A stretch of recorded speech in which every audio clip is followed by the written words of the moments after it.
continuamos entonces con Cantabel. Vamos a incorporar a la mesa, que ya está sentado al lado nuestro, Julio Gudiño. Julio es militante de Política Obrera acá en Merlo. Y vamos a comenzar entonces la entrevista. Del otro lado del teléfono se encuentra Jorge Altamira. Buenas tardes, Jorge. Un placer poder hablar con vos. Buenas tardes. Para nosotros un orgullo total poder charlar. En la mesa está Raquel, está Pablo y un compañero tuyo acá, Julio, que estamos ansiosos por poder charlar con vos. Hola, Jorge, ¿nos escuchás? Hola. Sí. ¿Qué tal, Jorge? Bueno, buenísimo. Bueno, Jorge, acá teníamos un par de cosas que queríamos charlar con vos y principalmente poder empezar a dialogar acerca de qué está sucediendo a nivel mundial. Y lo primero que se me ocurría preguntarte es ¿por qué ya no es necesario una guerra bélica para que pase lo que está pasando, por ejemplo, hoy entre China y Estados Unidos para quedarse con el predominio, la hegemonía mundial? No, yo acabo de recibir hace 2 días un informe de seguridad nacional de los Estados Unidos, donde habla con toda claridad de que se preparan para una guerra con China. La verdad que no sé cómo es lo que ustedes están viendo o vieron, pero esto es una doctrina oficial del Pentágono. Quiero decirlo de una forma un poquito más burocrática, porque no me parezca mentira, a lo mejor se entiende mejor. Todos los ejércitos tienen una hipótesis de conflicto, aunque no estén en guerra con nadie. Por ejemplo, Argentina tiene hipótesis de conflicto. En una época era Malvinas, en otra época fue Brasil, y cuando se quedó, después de la derrota de Malvinas, sin grandes hipótesis de conflicto, le fueron metiendo de a poco la teoría del narcotráfico, de que las Fuerzas Armadas de Argentina tienen que dedicarse a una lucha interna contra el narcotráfico y hay que cambiar la ley que les prohíbe tareas de represión dentro del país. En Estados Unidos, como en otros países, también es hipótesis de conflicto, pero como ellos son una potencia mundial, la hipótesis central de conflicto es una guerra con China. No quiere decir que se vaya a producir una guerra con China, que sea fatal, pero eso es el enemigo estratégico. Ellos ponen esa palabra. Es una palabra que sirve para que todo el mundo entienda quién es el adversario estratégico. Ese adversario estratégico es China. Y a partir de ahí hay toda una evolución que lleva a la represión interna en Estados Unidos. Porque la hipótesis de una guerra de esa envergadura también reclama que el control político en Estados Unidos esté firmemente en manos, digamos, de un poder personal, de una dictadura, y que además ese poder tenga una influencia, tenga una disciplina fuerte en las Fuerzas Armadas. Cuando en el primer gobierno de Trump, cuando Trump ordenó ciertas cosas a las Fuerzas Armadas, los jefes del Estado Mayor se negaron. Y hubo un conflicto, porque los jefes del Estado Mayor dicen que de acuerdo a las normas de la democracia norteamericana, ellos solo deben obediencia a la Constitución de Estados Unidos y no al jefe de las Fuerzas Armadas, que siempre el presidente de la República o cualquier jefe el jefe de Estado, que puede ser Trump o cualquiera, sino, digamos, a la Constitución. Y ahora, en el Congreso norteamericano, apareció una corriente de senadores y diputados que convocan al ejército a la desobediencia debida, como consecuencia de los ataques que Trump y el Ministerio de Guerra de Estados Unidos están haciendo a estas barcazas, que ellos dicen que son de narcotraficantes, y aparentemente no lo son, porque el otro día, o no el otro día, pero en octubre creo, en un ataque a estas barcazas hubo 2 personas que sobrevivieron y el ministro de Guerra ordenó que las rematen. Jorge, ¿te puedo hacer un pequeño cortecito? Te quiero hacer te hago un pequeño cortecito para que vos puedas después continuar. Yo te quiero consultar, mi nombre es Pablo, ¿cómo estás? Mi pregunta tiene que ver, ¿qué papel cumple Taiwán en todo este contexto teniendo en cuenta, bueno, la importancia que tiene Taiwán, que se lo toma un poco como el centro de gravitación entre Estados Unidos y China? ¿Qué papel cumpliría si China logra de alguna manera volver a traer a Taiwán a sus arcas? No, ocurre lo siguiente. En algún momento existió el espejismo, la ilusión de que Taiwán se podía incorporar a China como se incorporaron Hong Kong y Macao. ¿Cómo fue que se incorporaron? Son parte ahora de la República China, pero tienen sistemas políticos autónomos, cosa que el resto de China no lo tiene frente al poder central chino. Entonces, Taiwán se iba a incorporar como una provincia más de China, pero con un sistema político propio. Por ejemplo, en Hong Kong las autoridades se votan y en Macao también. Entonces en Taiwán seguiría habiendo autoridades que las iba a votar el electorado taiwanés. Detrás de esto había la ilusión de que los capitales de China pudieran ingresar fácilmente a la República Popular China y aprovechar ese enorme espacio de miles de millones de personas que es el mercado chino. Y eso ocurrió en parte.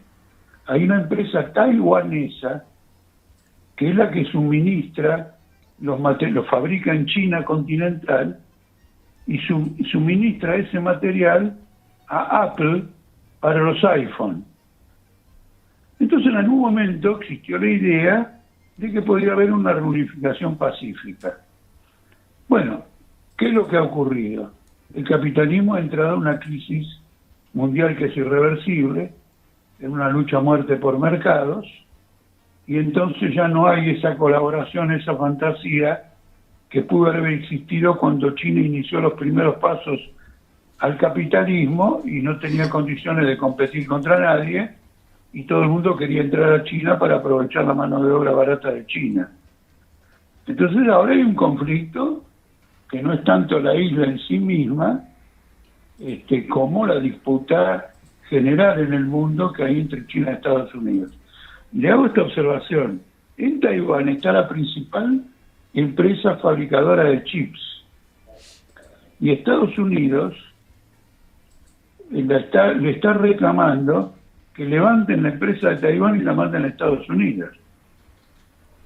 Por lo tanto, acá el copamiento de Taiwán lo quieren tanto Estados Unidos, ahora con Trump, como el gobierno oficial de China. Pero la guerra está en desarrollo. En Gaza, en Palestina, hay una guerra. En Líbano lo mismo. Esto es un fake news, una noticia falsa, eso de que se alcanzó el cese del fuego. Ya han matado 2.000, 3.000 palestinos más en la franja de Gaza desde el cese del fuego. El ejército israelí ocupa gran parte de esa franja, tiene un control general, está expulsando a los palestinos de Cisjordania para ocuparla toda entera. Eso continúa como una guerra. En el caso de Rusia, el fenómeno más interesante con Ucrania es que Estados Unidos se enfrenta directamente a la Unión Europea. Porque le dice, yo voy a llegar a un acuerdo con Putin en beneficio de Estados Unidos, de inversiones norteamericanas, de la explotación de tierras raras para Estados Unidos, y además el dinero que le sacamos a los rusos como sanciones, me lo voy a guardar yo para invertir en Rusia. Voy a usar dinero ruso para invertir en Rusia. La Unión Europea, que tiene ese dinero en Bélgica, dice de ninguna manera, esto no se lo debemos ni a vos ni a los rusos. La gran novedad en este año es la ruptura probablemente definitiva entre Estados Unidos y la Unión Europea. Jorge, al principio de la charla, yo te había preguntado por esto de que no era necesaria la guerra bélica, en cuanto a que lo que te quería decir era que había una guerra que tenía que ver mucho con intereses. Obviamente que hay una guerra bélica porque lo hay disperso por otros lados del mundo.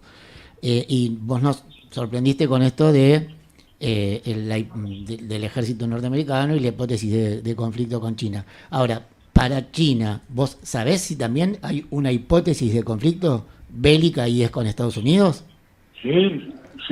China tiene su propia estrategia que está disfrazada en términos de autodefensa.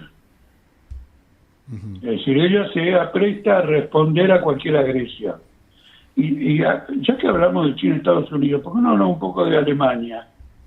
Alemania va ahora a instaurar la conscripción obligatoria y un rearme general, como en la época de Hitler, y no me equivoco al decir como en la época de Hitler, porque al terminar la Segunda Guerra Mundial se estableció que Alemania tenía que quedar desarmada. No, ahora tiene un ejército, tiene bases en Estonia. Es decir, acá vemos el rearme alemán. La guerra está planteada. La única cosa que sí les quiero decir, y se los incorporo un análisis, es que una guerra hoy sería un fenómeno de tal destrucción que la humanidad entera quedaría destrozada. Entonces, detrás de toda esta preparación de la guerra, hay toda una lucha de sabotaje económico, de copamiento de mercados, para que tu adversario se quiebre antes de ir a la guerra o se quiebre frente a la amenaza de una guerra. Eso fue lo que pasó entre el presidente norteamericano Reagan y Gorbachev. Reagan, el presidente norteamericano, anunció que instalaría en el espacio un sistema de antimisiles que neutralizaría completamente los misiles rusos que fueran a atacar a Estados Unidos. Como Rusia no tenía condiciones de enfrentar esa situación, no iba a poder poner ella, no tenía condiciones económicas, de instalar un sistema antimisiles para protegerse de Estados Unidos, buscó un acuerdo con Estados Unidos y volvió el capitalismo a Rusia. Se disolvió la Unión Soviética, ¿no es cierto? Uh-huh. Y ahora, como ese proceso parecía demasiado pacífico, enseguida tomó una forma armada, ¿no es cierto? Tomó una forma armada porque la Unión Europea, o la OTAN, mejor dicho, todos juntos, se comprometieron a que Ucrania iba a ser neutral en este acuerdo con Gorbachev. Recuerdo muy bien un discurso de Bush padre en el Parlamento ucraniano, diciéndoles que tenían garantizada, digamos, la independencia pacífica, sin guerra y sin adhesiones, que Estados Unidos no quería que entre a la OTAN, y bueno, cambiaron de opinión, en realidad siempre tuvieron la misma opinión, que era incorporar a Ucrania a la OTAN, y ahora se ha desarrollado esta guerra. Entonces, la combinación entre presión, sabotaje económico, guerra financiera, para debilitar a los estados y preparar una victoria militar, es clave, porque de lo contrario, si se va a una guerra en paridad de fuerzas, desaparecemos todos. Y ese escenario, pero a un nivel, creo yo, más chiquito, podría ser, por ejemplo, la invasión a Venezuela. Bueno, ocurre lo siguiente, detrás de todo esto, lo que Trump quiere es mileizar América Latina. Porque América Latina es una fuente de materias primas muy importantes para las cadenas de producción internacionales que Estados Unidos querría dominar. Y uno de los países que tiene más riqueza moderna en materia prima es Venezuela, como Colombia, Bolivia, que tienen tierras raras, tienen litio, tienen todo el material necesario para la industria armamentística, tienen el material necesario para la inteligencia artificial. la materia prima básica. Entonces han vuelto a una posición abiertamente imperialista, siempre fue una posición imperialista, pero ahora abiertamente, y quieren cambiar el régimen de Venezuela. A lo mejor piensan que el año que viene el hijo de Bolsonaro ganaría Brasil, la derecha ganó Venezuela, ahora parece que la derecha va a ganar Chile, está Milei, y entonces volvemos a ser como en la Segunda Guerra Mundial, la plataforma económica del esfuerzo bélico norteamericano. Claro que aquella vez era contra los nazis, ¿no es cierto? Igual fue un factor de dominación y explotación muy fuerte en América Latina, y esta vez no sería contra los nazis, sino que sería contra China, etc. Bueno, ¿qué tal? ¿Cómo andas, Jorge? Soy Julio. Sí. Estoy acá como invitado por los compañeros y me gustaría retomar un poco el planteo que hizo Marcelo con esta idea de la potencialidad del desarrollo de una guerra mundial, y vos en un momento usaste la palabra de que no hay que caer en un fatalismo, ¿no? Es decir, en una inevitabilidad de un proceso histórico que tienda a la guerra como consecuencia de las contradicciones insalvables del capitalismo. Entonces te quería preguntar, ¿de qué depende o cómo ves vos que esa tendencia o ese no fatalismo se puede desarrollar en la situación actual? Si eso depende de la reacción de la clase trabajadora mundial como con una posición definidamente antibélica. Bueno, ya está. Hiciste la pregunta y diste la respuesta. Me abreviaste todo. Bueno, todo son compañeros de la agrupación. Es así, está bien. Claro.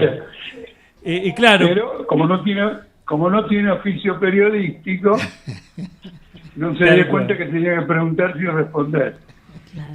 Yo por ahí hubiese ido por el lado de preguntar cómo se vincula esto con la recuperación o la búsqueda de la recuperación de la doctrina Monroe. Bueno, aquella doctrina es una doctrina del siglo XIX. Sí, sí. La preocupación de los norteamericanos es que los ingleses, que eran el imperial, era más importante que Estados Unidos, no se quedara con América Latina. Porque Inglaterra, Gran Bretaña, era la potencia dominante sobre los siguientes países: Argentina, Uruguay, Brasil, Chile, Bolivia, Perú. Claro. Era una gran potencia. Gran Bretaña. Entonces, de algún modo, la doctrina Monroe, y después el que lo siguió, comenzó con la primera etapa del imperialismo norteamericano, que fue Centroamérica y el Caribe. ¿Cierto? Y esos fueron los primeros pasos que fueron dados ahí. Y Jorge, Ustedes piensen que en una ocasión Venezuela no pagó la deuda con Gran Bretaña y la flota británica bloqueó la costa de Venezuela para que pague. ¿Cierto? Y bueno, acá vino un canciller argentino y formuló una doctrina por la cual América Latina era independiente y no se podía protestar ninguna causa, sea cual fuere, la doctrina Drago, es decir, que el no pago de una deuda no justifica ninguna clase de bloqueo y ataque a la soberanía nacional. y viniendo para el siglo XXI, Jorge, ¿había o hay alguna posibilidad de que China ocupe ese lugar en América Latina, ese el lugar que ocupaba Inglaterra? No, ocurre lo siguiente. Bueno, esto es un tema ya mucho más complejo, porque, por ejemplo, la productividad del trabajo en China es considerablemente inferior a la de Estados Unidos. ¿Cierto? China explota mucho la economía o la baratura de la fuerza de trabajo. El nivel de ingresos en China continúa siendo extremadamente bajo y procura exportar permanentemente. Pero las redes financieras internacionales están dominadas por Estados Unidos. Cuando China quiere meterse en otro país, muchas veces lo consigue hacer, le mete un crédito y lo endeuda. Y sin embargo, Estados Unidos, el FMI no hacen eso. ¿Por qué? Porque ese país no puede pagar ninguna deuda. Y la colección de deudas que tiene sin pagar China es francamente importante. La renueva constantemente. Y China no arregla la deuda externa de esos países como Argentina, que lo hace con el FMI, con los bancos internacionales, etcétera, sino que es una relación bilateral con China. Por tanto, China está lejos de una posición económica dominante. El hecho de que de una posición económica dominante en cualquier lugar del mundo y también en América Latina, aunque sea la principal inversión, hoy en materia industrial, naturalmente, calculado como inversiones industriales, que por ejemplo en el caso de México, China coloca empresas para vender desde México a Estados Unidos.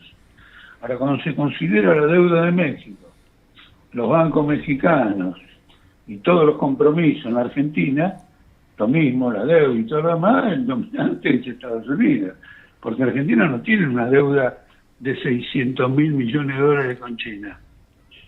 La tiene con los acreedores internacionales de las bolsas de Londres y de Wall Street.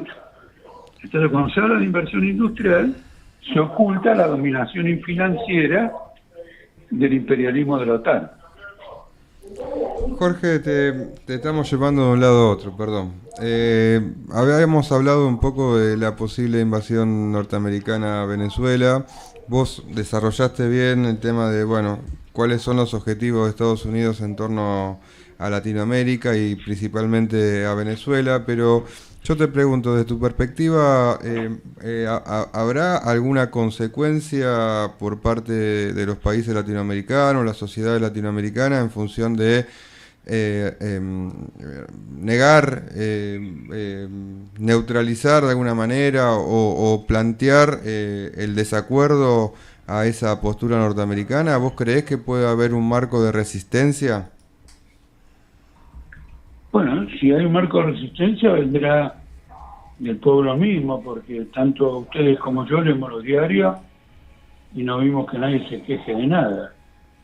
Acá en Argentina lo que está haciendo Estados Unidos con Venezuela no se quejó ni Kicillof ni Cristina Kirchner. Así que ni la oposición se queja.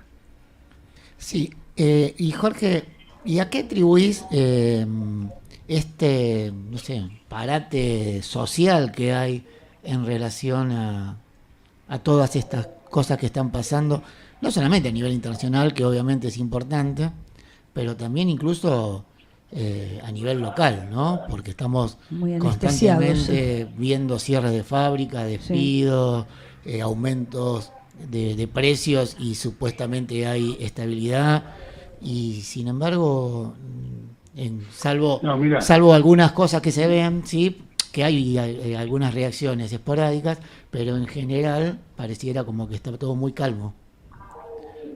No, esto es una demostración de la quiebra total y definitiva de los sindicatos peronistas y de otros que no son peronistas pero que le siguen por ese camino, porque cuando vos decís que hay una estabilidad de precios, te informo lo siguiente: en Estados Unidos hay una pelea porque el índice de precios del año está llegando a 2,5 y el Banco Central de allá se puso la meta de 2 anual. Si va más allá de 2 anual ya tienen un pánico inflacionario. Este año, el año 2026, se calcula 35% anual en la Argentina con salarios en baja. Es una confiscación de locos.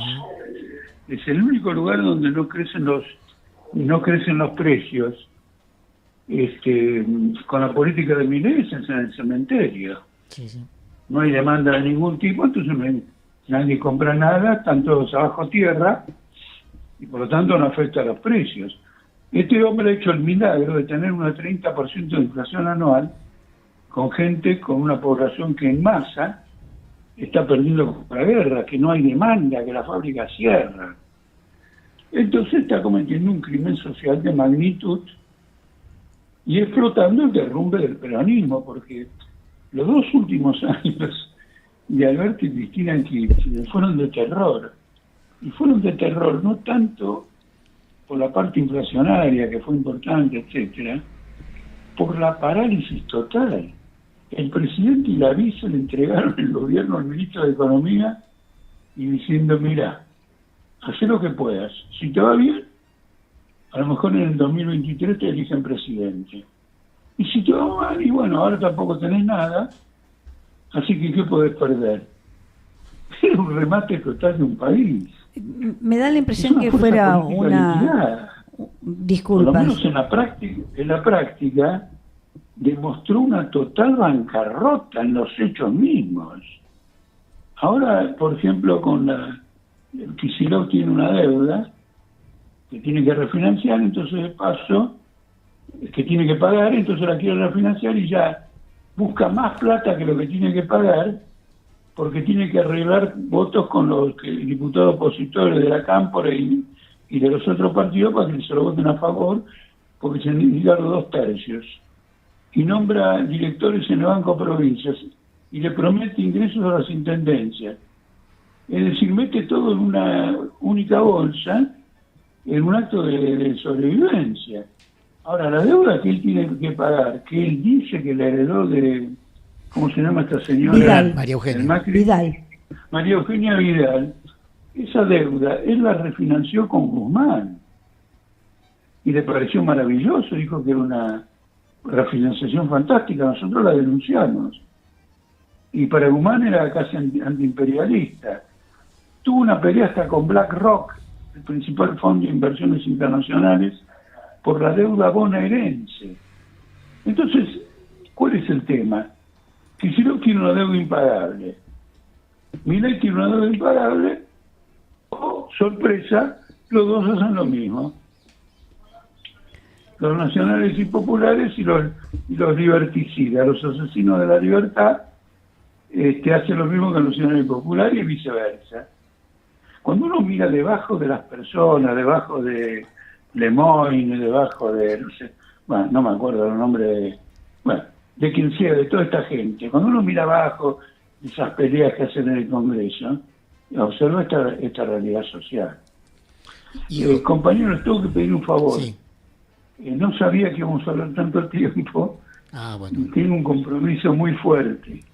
Bueno, ¿te podemos hacer la última pregunta y te dejamos libre? A ver, Nada. Bueno, depende de mí porque voy a tratar de ser bien Bueno, breve. dale. No, te quería preguntar si hay algún paralelismo entre esta situación y el 2001 o la situación es distinta. Bueno, no hay hay un elemento diferente que es el siguiente. En ese momento quebró el sistema bancario y dejó en la calle a todos los depositantes, que había 90.000 millones de dólares, indemnizaciones, ahorros y todo lo demás. Fue un golpe brutal para la clase media de las ciudades de todo el país, pero claro, principalmente Buenos Aires, Rosario seguramente, etcétera. Y eso estuvo a punto de ocurrir cuando Fuerza Patria le ganó por 11 puntos o 14, no me acuerdo bien, las elecciones del 7 de septiembre a Milei, y por eso intervino Estados Unidos. Si Estados Unidos no interviene, hoy ya no hablábamos de Milei, sino como el expresidente. Como en aquel momento hablamos de la Rúa. Cavallo no logró que Estados Unidos este respaldo porque Estados Unidos estaba muerto por la devaluación y la salida de la convertibilidad. Le dio un mega canje, porque fue un gran negociado, un mega canje y un blindaje, 2 grandes préstamos, y le incorporó la deuda externa, pero no sirvió. En cambio, Bessel intervino especulando directamente encima del peso. y dejó colgada a mucha gente que invirtió pensando que se iba a devaluar. Pero esos que pensaron que se iban a devaluar es gente que tiene espaldas financieras anchas y no simplemente la clase media que había puesto sus ahorros creyendo en la convertibilidad. Bueno, Jorge, te agradecemos Muchísimas muchísimo gracias. este tiempo. Muy rico. Y bueno, nos dejaste un par de cositas Sí, para charlar sí. después. Bueno, hablamos en una semana o dos. Dale. Sí, Mil sí, por gracias, favor. Jorge. Muchísimas Un abrazo gracias. grande. Por favor. Gracias. Muchísimas gracias. Estaba budismo. Se escucha.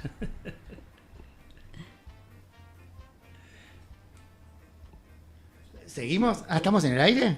Perdón, Sí, no, Justino, un poco también Bueno. que nos quedamos un poquito mudos porque, digamos, por ahí el panorama desde mi mirada es mucho más, gravoso para la realidad de nuestro pueblo, de lo que por ahí uno cuando lee el diario o escucha o mira algo por internet se podía imaginar. Digamos, creo que no hay en nuestra gente conciencia de esta situación de estar parados, mal la imagen, pero bueno, en la cornisa. Claro. Sí, sí. Bueno, igual, perdón, ¿no? Pero me parece que al principio tiró una Sí, terrible. realmente Mm. inesperada, que es esto de el ejército norteamericano teniendo su... Y Alemania armándose otra vez. Bueno, y Alemania también, pero lo de Estados Unidos, o sea, que se estén preparando como para una posible intervención militar es todo un tema. Cuando le hice la pregunta a Jorge, intenté, digamos, en un término futbolístico, dejarle Animarlo. picando la pelota Claro, para que meta el gol. Sí. Porque a mí lo que me interesó mucho lo que planteó Marcelo, y retomando la intervención de Altamira, esta cuestión de la fatalidad. Bueno, hay una crisis capitalista, de la crisis capitalista se sale históricamente por los medios que han salido los capitalistas de la crisis, que es la guerra.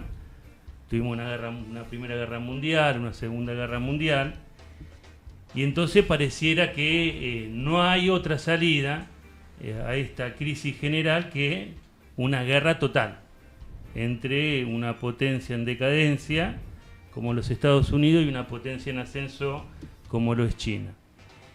Y cuando digamos, lo quiso orientar en esta cuestión de, bueno, de qué o sea, digamos, si esto no es inevitable, si no es una fatalidad, bueno, ¿de qué depende? Y a mí me parece muy importante subrayar las luchas que hay en gran parte de Europa y hasta incluso en los propios Estados Unidos contra la guerra. Por ejemplo, en nuestro periódico... Julio, si te parece, ahí tiraste algo vos. Interesante. Y ese, si te parece, lo analizamos retomamos después del corte. ¿Te del parece? corte. Perfecto. Dale. Bueno, debate que tuvimos Sí. recién en el corte tendría que haber salido en el aire. Claro, claro. Sí. ¿Eh? Bueno, dicen que suele suceder así. Uno se Sí. descontractura y dice exactamente lo Sí, que sí, piensa. sí. Pero bueno, Julio, retomá el concepto que vos venías planteando y bueno, estoy muy asombrada de esto que dije antes, la anestesia generalizada de nuestro pueblo. Claro, para retomar un poco la idea que quería desarrollar. Nosotros pensamos que el factor determinante para quebrar las tendencias belicistas o la tendencia a una tercera guerra mundial es la clase obrera, es decir, la clase social que produce la riqueza material en este mundo y por lo tanto ningún gobierno capitalista que quiera hegemonizar una posición financiera, económica, militar a nivel mundial puede llevar adelante una empresa de semejante tamaño sin derrotar a su clase obrera, porque si la clase obrera no produce, no hay cañones, no hay balas, no hay munición. Entonces, lo que pregunta... Pero ¿esa clase obrera tiene lazos entre sí que le permitan ser fuerte? Bueno, mira, quería destacar lo que sucedió hace unas semanas atrás en Italia, en un país europeo, imperialista, que está metido en la OTAN, cuyo gobierno, que es un mileísmo con pollera, apoya la guerra en Ucrania, apoya la masacre del pueblo palestino, y la clase trabajadora italiana protagonizó desde abajo una gigantesca huelga nacional con movilización, reclamando a su gobierno que salga de la OTAN y por el fin del exterminio, la masacre del Estado sionista de Palestina.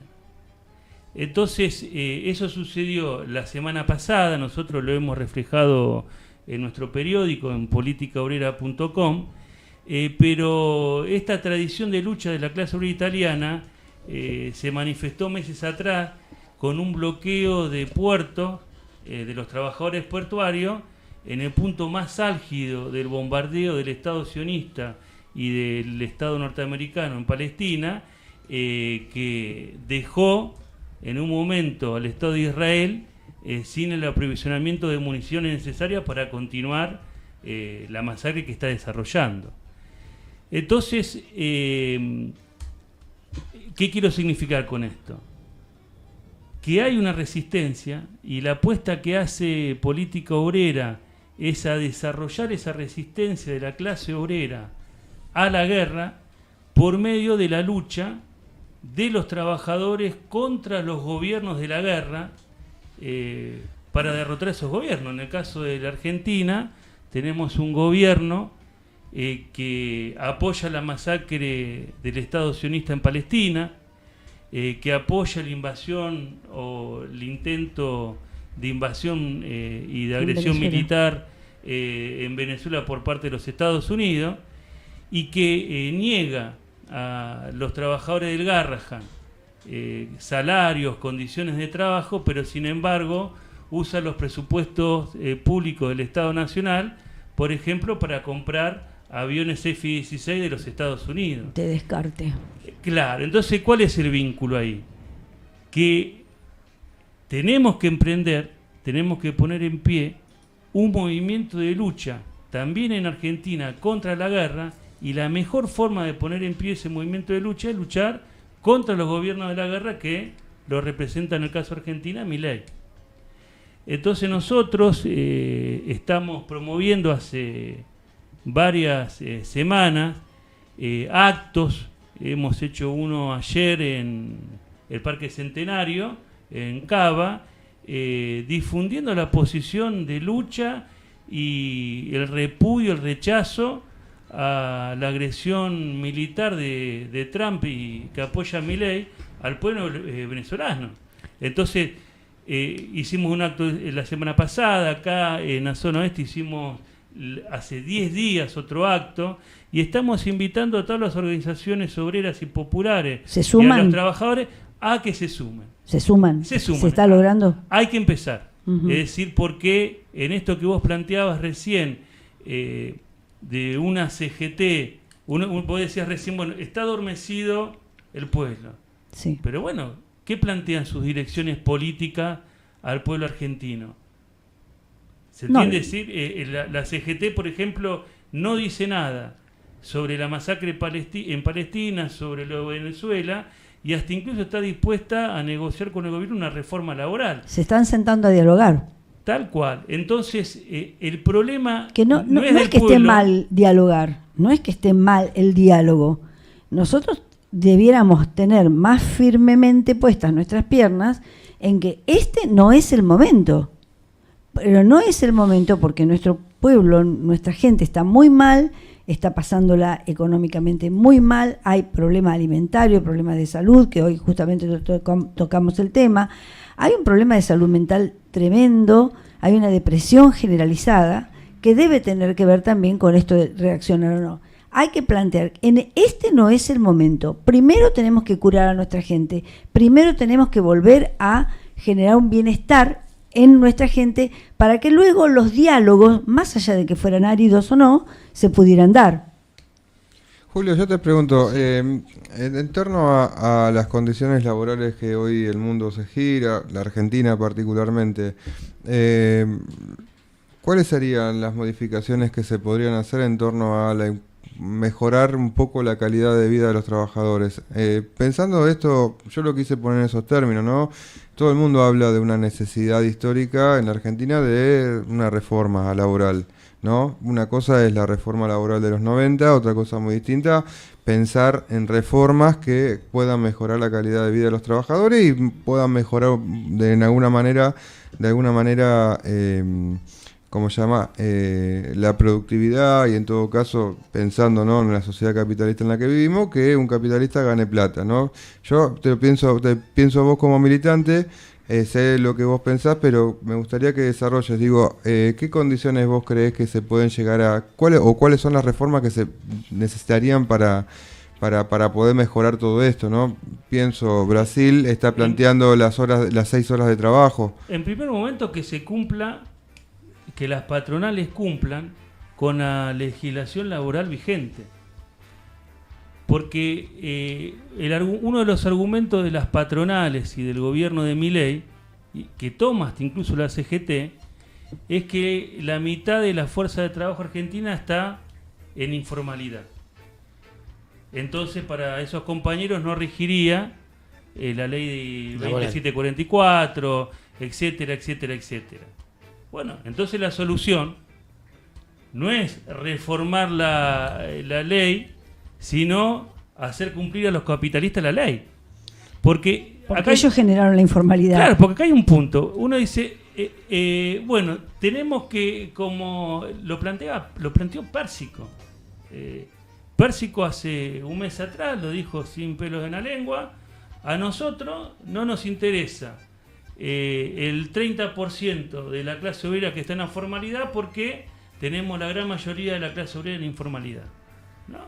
Entonces, la reforma laboral no nos afecta, o no afecta a la mayoría. Y aparte fraccionó todo más. Tal cual. Ahora, yo no sé si lo planteó en esos términos. Él sí. Lo que planteaba en una entrevista, la entrevista que hace, me acuerdo en qué medio, el planteo es: más allá, nosotros representamos un sector de la clase trabajadora que son los trabajadores de la economía popular, y particularmente lo que por ahí Pérsico planteaba era: nosotros le pifiamos en exigir programas sociales para mantener la paz. La paz interior. No, para poder lograr tener una base. Y lo que nosotros teníamos que haber peleado son, porque ¿cuál es la cuestión acá? El análisis estaba pensado en un Estado que empieza a ser deficitario. Entonces, en esa pérdida de las balanzas comerciales, ¿no?, en todo lo que tiene que ver con la economía en general, ¿no?, nosotros teníamos que haber aprovechado ese momento histórico para poder exigir otro tipo de cosas que tenían que ver fundamentalmente con establecer una relación directa con el trabajo. Más allá de que los trabajadores de la economía, me parece a mí, yo la escuché toda entera. Yo escuché la entrevista de Pérsico, y Pérsico dijo literalmente que la reforma laboral no afectaría. Pero no lo plantea de forma despectiva, sino lo plantea en términos de... Pero yo no lo digo con una carga valorativa, reproduzco lo que dijo Pérsico, ¿sí? Entonces, Pérsico tiene esa posición. Y las patronales que dicen: como nosotros queremos blanquear a todo el mundo, bajemos los derechos de todo el mundo para tener a todo el mundo blanqueado. No, yo creo que particularmente... Entonces, sí, eso es lo que plantean las patronales y el gobierno. Por lo tanto, ¿qué planteamos nosotros como primer cuestión? Que se cumpla la legislación vigente. El respeto de las 8 horas de trabajo, ¿sí?, la jornada legal de 8 horas de trabajo, un salario igual al costo de la canasta familiar, la insalubridad para los sectores económicos que estén determinados como insalubres, y que en todos los lugares de trabajo rija la legislación vigente. Entonces, retomando un poco lo que decía Raquel, es decir, con el argumento de que nos tenemos que ayornar, entonces, bueno, ¿qué reforma laboral alternativa vamos a plantear nosotros?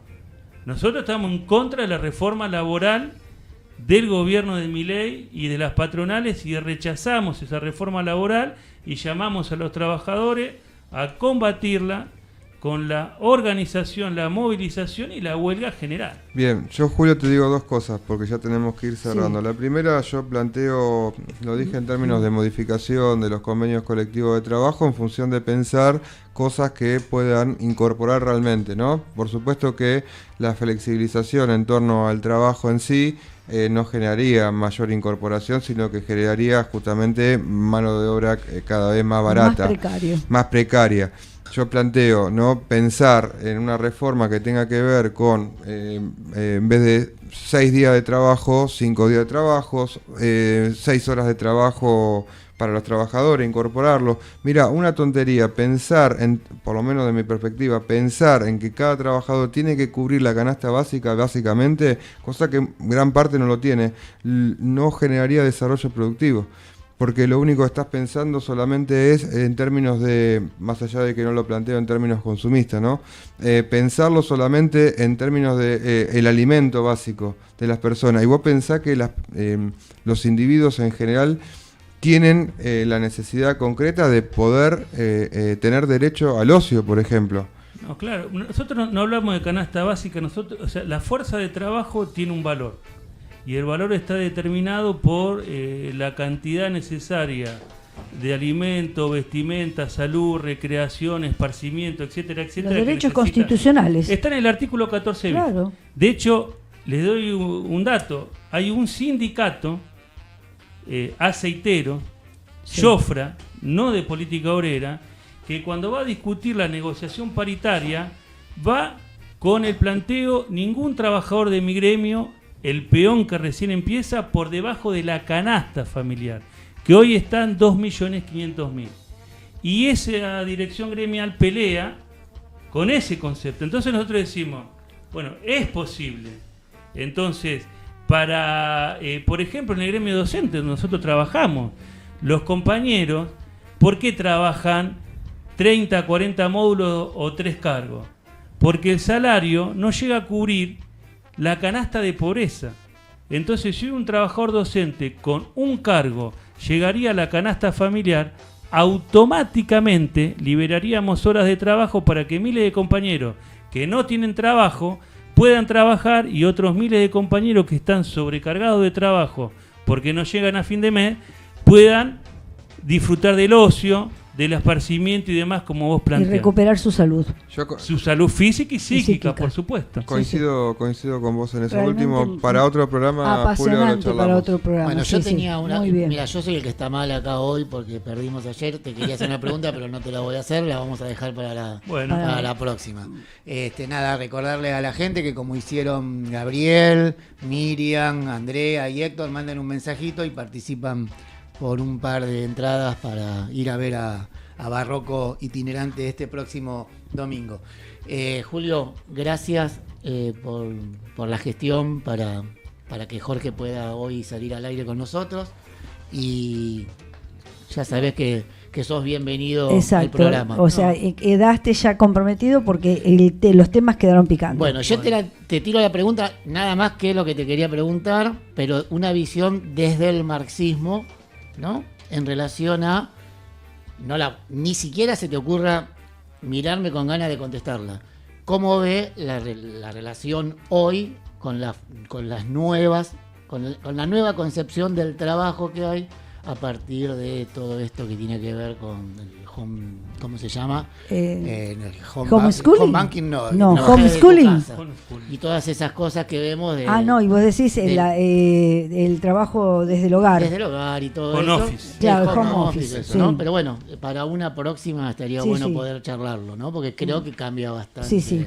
Y O no, cambia, es poderoso el cambio, bueno. ¿no? Entre Bueno, ellos lazos gracias, sociales. Gracias Bueno, a ustedes y un muchas placer gracias. estar con ustedes acá. Gracias, Otro saludo muy a lindo.